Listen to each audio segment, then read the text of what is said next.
Hey guys, welcome back to TechMan.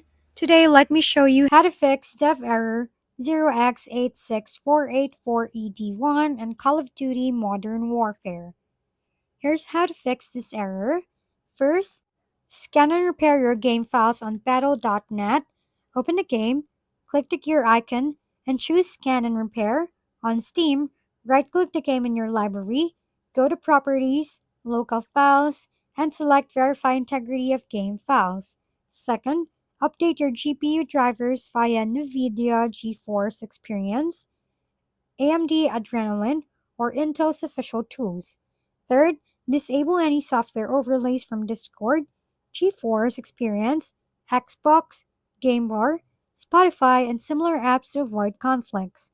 Fourth, run the game as administrator, right-click the executable, go to Properties, Compatibility, and check Run this program as an administrator. Fifth, delete your shader cache, navigate to Documents, Call of Duty, Shader Cache, and remove all files to force a recompile.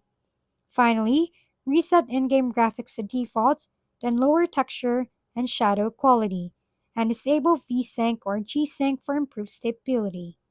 If we've been helpful, kindly give us a thumbs up, and don't forget to hit the subscribe and bell button for more contents. For any questions and suggestions, comment down below.